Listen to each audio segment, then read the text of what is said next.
Hey guys, it's Brittany. So I'm going to do a study today that's related to the one by Iris Bell that we did a few weeks ago. A few weeks ago I went over a study where Iris Bell and her team gave a bunch of college students either Coffea, Cruda, or Vomica and studied EEG changes after the remedy was administered. So this study is the same study in that it's the same group of people, it's the same authors, but it's a different take on the data that they found. And this is common in a big study. You may have a whole bunch of different outcome measures and you publish the analysis of the different outcome measures in different papers. It prevents having one 50-page paper. And if you look at the authors, they do also have the authors in a different order, sort of pointing to the slightly different perspective and people doing the work differently. So in the last one, Iris Bell was the primary author. In this one, Audrey J. Brooks is the primary author, and you can see that she is associated with the Department of Psychology, and most of this research has to do with the psychology of Coffea, Cruda, and Vomica, so it makes sense that she was the primary author. She was the one who probably did all of the friggin' work. That's why she's first. Okay, so in this paper, it was published in a German article, or a journal, from the looks of it.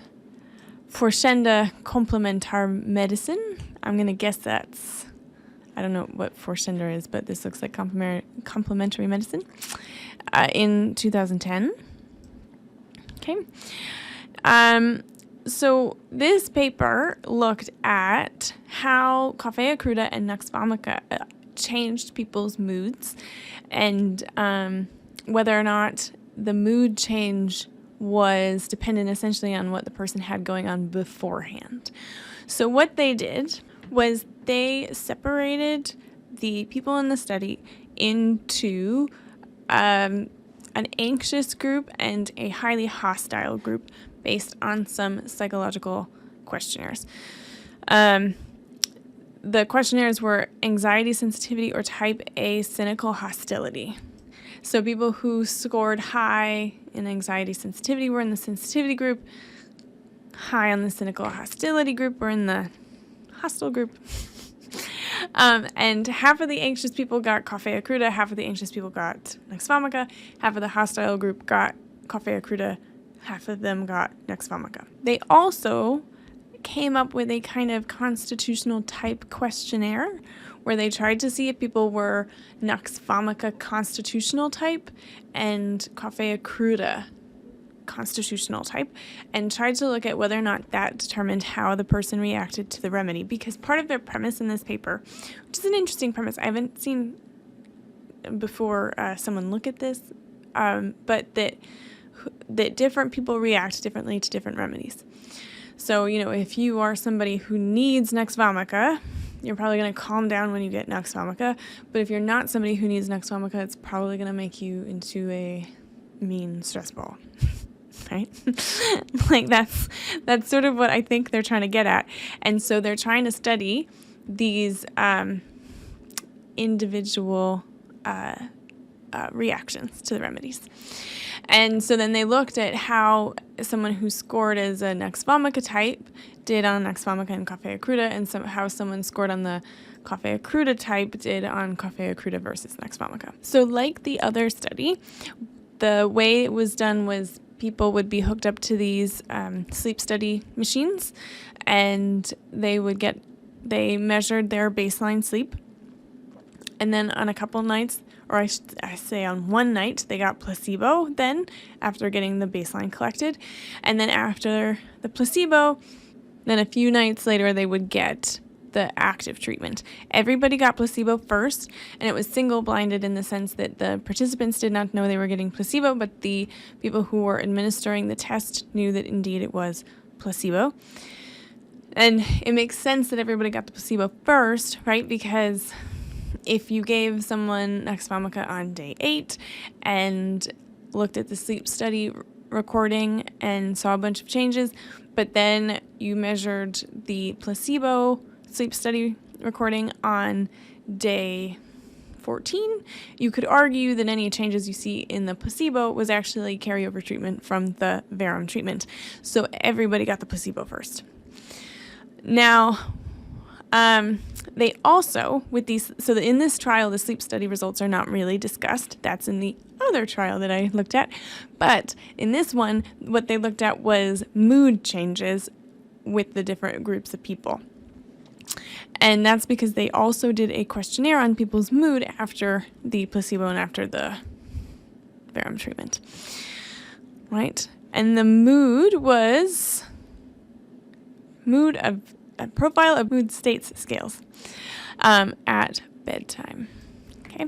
So what they found was that everybody felt better after Coffea Cruda.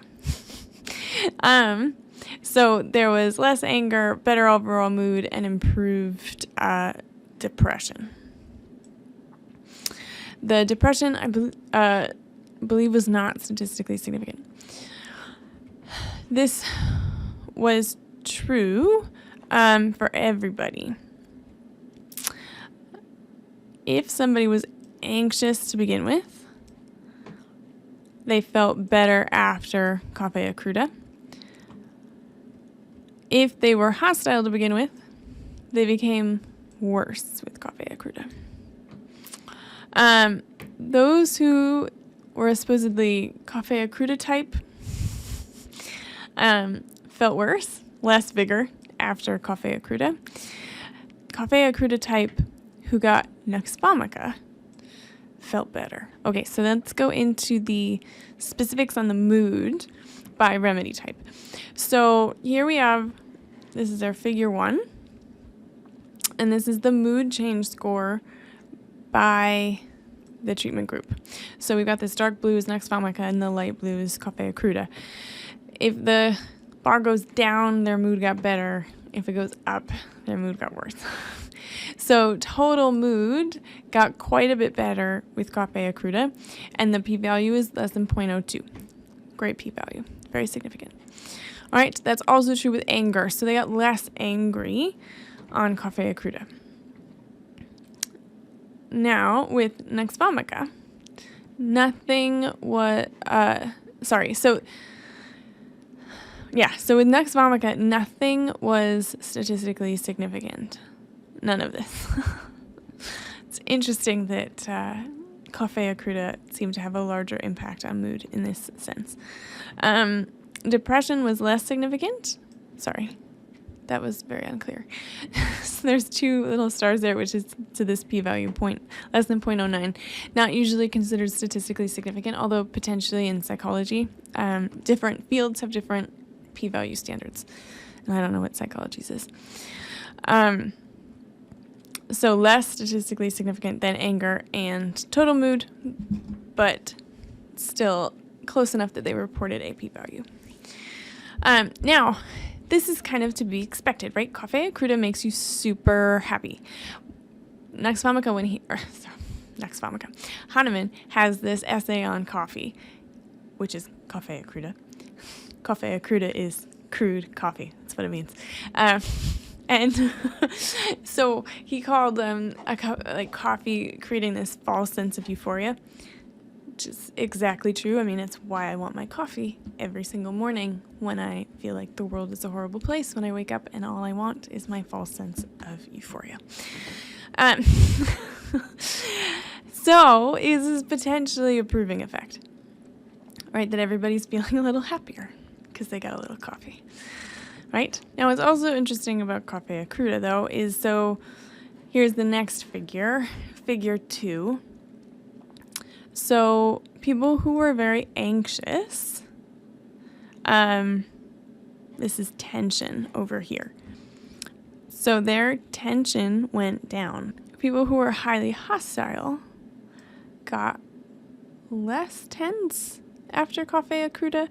Now, I should say this is when it starts to get into, I dislike psychology studies in general, because what does tension mean exactly?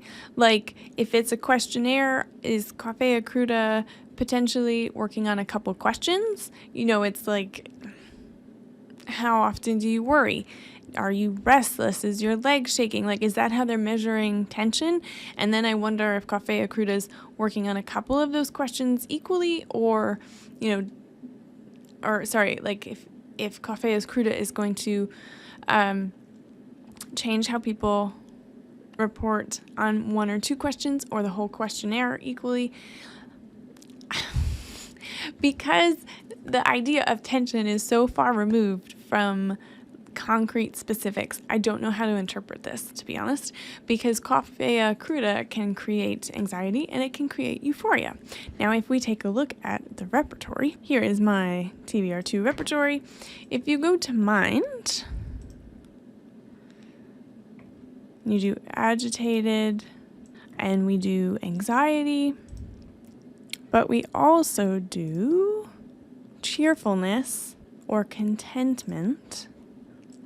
You will see that Coffea Cruda is highly represented in all of these rubrics.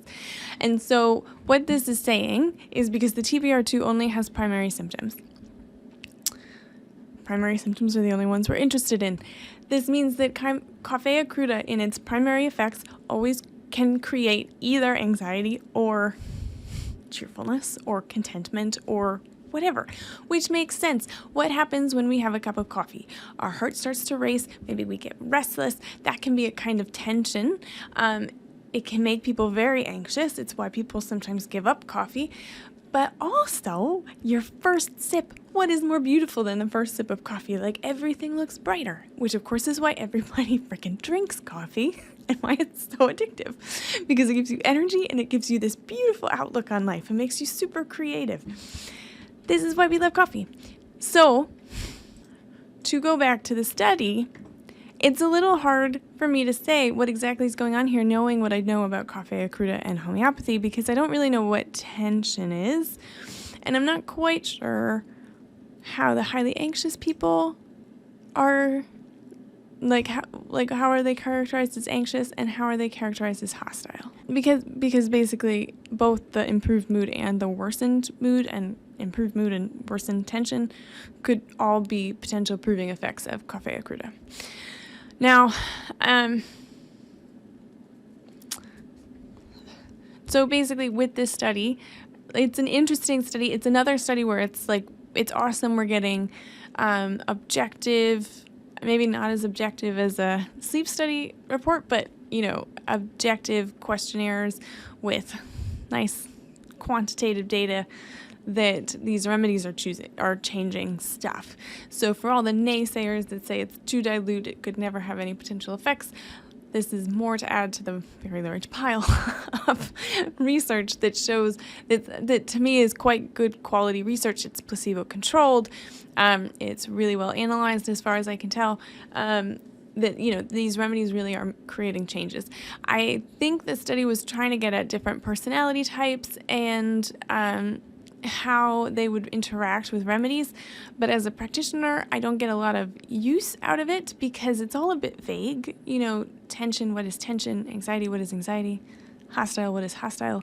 And next, Vomica and Coffea Cruda, they can both work on sort of my vague interpretations of tension and anxiety and such and such and such. And so I'm just not sure how to interpret the results to be useful clinically. And I do take a little bit of issue with sort of coming up with constitutional type questionnaires. If it was as simple as people filling out a questionnaire to prescribe a remedy, my job would be a lot easier. And it just really seems it's not that simple. And so I do question a little bit trying to use a questionnaire like that, especially that's not validated in some other way in a research trial. But yeah, otherwise, interesting take and a different approach that I have not seen before.